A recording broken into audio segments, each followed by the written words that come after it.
बेशक deep sea वो जगह है जहाँ हम जितना नीचे जाते हैं उतनी लाइफ खौफनाक होती जाती है। जो एनिमल्स हमें समंदर के ऊपर नॉर्मल दिखाई देते हैं, वहीं डीप सी में वो कहीं गुना बदसूरत हो जाते हैं। ये वही जगह है जहाँ से प्री हिस्टोरिक जमाने के जाइंट एक्सटिंक्ट एनिमल्स तो जिंदा मिले ही हैं, पर यहाँ इंसानी मिथ्स भी रियलिटी बन जाती है, इसलिए वीडियो पूरी देखना। नंबर 7, और फिश। पुराने जमाने में समंदर में सफर करने वाले लोगों के बीच में सी सरपेंट जैसे मिथिकल क्रीचर्स की कहानियाँ बहुत फेमस थी, पर असल में ये सिर्फ कहानियाँ नहीं थी, क्योंकि सी सरपेंट्स का ख्याल डीप सी की जाइंट और फिश से आया था। जी हाँ, इनका साइज तो सिटी बस के जितना होता ही है, यानी तकरीबन प्री हिस्टोरिक टाइटेनोबोआ के जितना। लेकिन एक्सपर्ट्स का मानना है डीप सी की गहराइयों में और भी कई गुना बड़ी और फिश हो सकती है।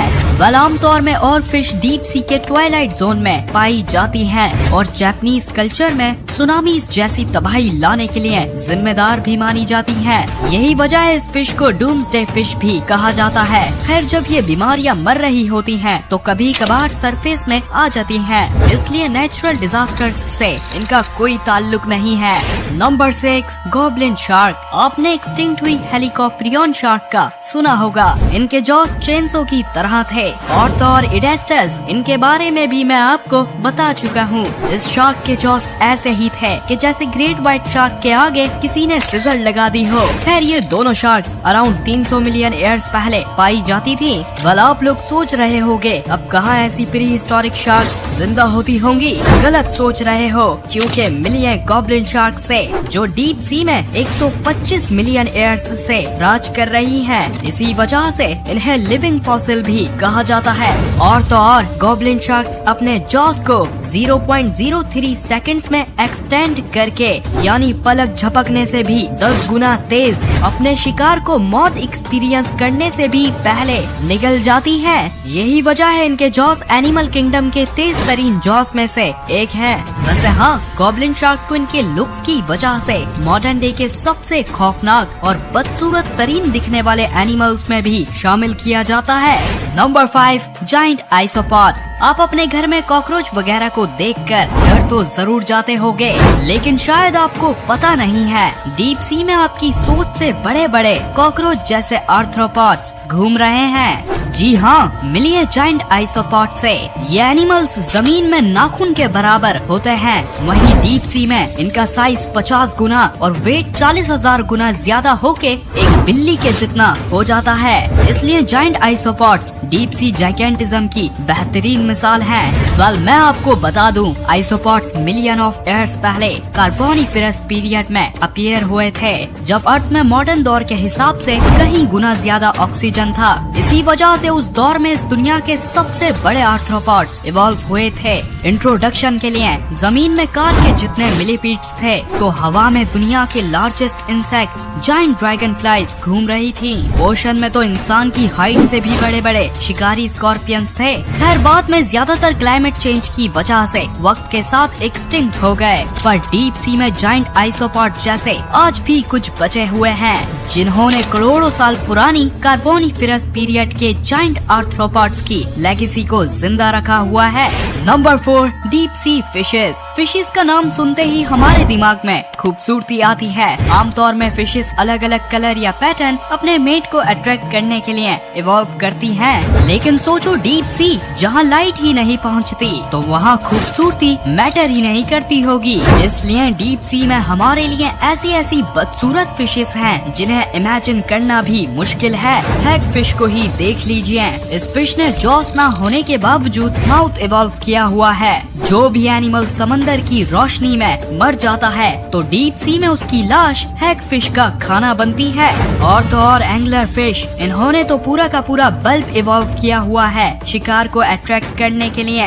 वेल, जो फिश मुझे सबसे अजीब लगती है वो ब्लैक ड्रैगन फिश है। ये देखने में तो खौफनाक होती ही है, लेकिन जहाँ फीमेल का साइज 24 इंच होता है, वहीं वहीं मेल सिर्फ 1 इंच के होते हैं। पूरी जिंदगी में मेल ड्रैगन फिश का मकसद फीमेल ड्रैगन फिश के साथ रिप्रोड्यूस करके मर जाना होता है। वहीं फीमेल ड्रैगन फिश हंट करती हैं और सालों तक जिंदा रह के नस्ल आगे बढ़ाती हैं।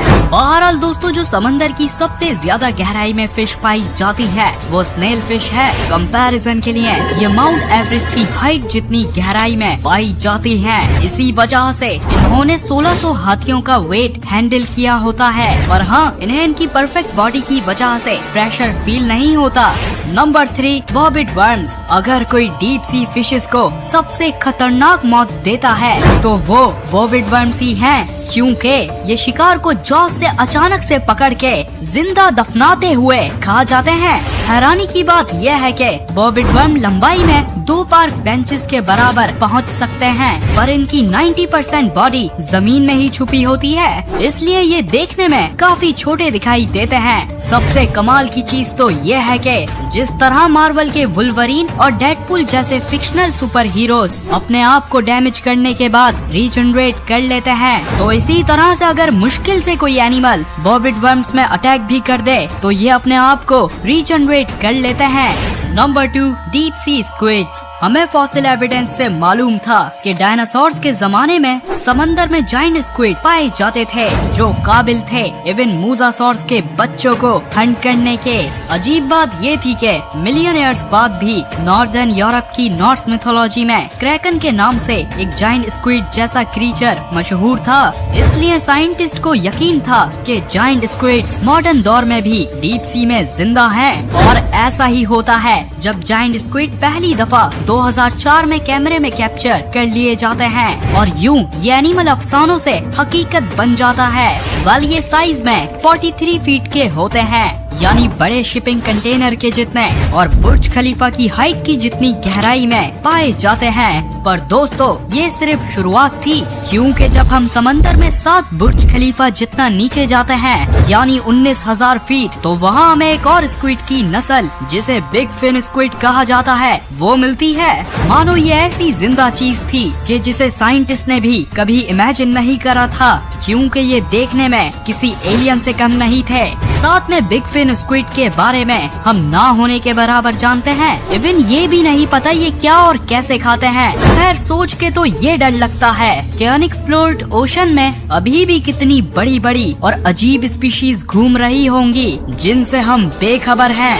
Number 1, sperm whale. वेल दोस्तों, जिन जाइंट स्क्विड का मैंने आपको अभी बताया था, तो जरूर इनकी पॉपुलेशन कंट्रोल करने के लिए कोई तो एनिमल इनका शिकार करता होगा। तो जी हाँ, मिलिए स्पर्म व्हेल से।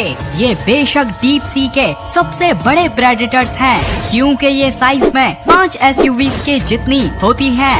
वेल ये स्पर्म व्हेल्स उसी लिवियाटन की करीबी रिश्तेदार हैं, जो मिलियन ईयर्स पहले मैग्लाडोन की जानी मानी दुश्मन हुआ करती थी। इंसानी हिस्ट्री में अब तक कोई समंदर में ऐसा एनिमल डिस्कवर नहीं हुआ जो लिवियाटन जितना डेंजरस हो। पर हाँ, ये समंदर की सतह में शिकार खत्म होने की वजह से एक्सटिंक्ट हो गई थी। वहीं इनकी रिश्तेदार यानी मॉडर्न स्पर्म व्हेल्स कभी शाम या दिन न होने वाली गहराइयों में जाइंट स्क्विड्स की हंटिंग करना शुरू हो गई और आज भी जिंदा हैं। बहरहाल दोस्तों, व्हेल्स मैमल होती हैं, इसलिए सांस लेने के लिए तो स्पर्म व्हेल्स को भी ऊपर आना पड़ता है। यही वजह थी एक दफा 1820 में एक स्पर्म व्हेल ने एसेक्स नामी पूरी एंटायर शिप को तबाह बर्बाद करके डुबो दिया था।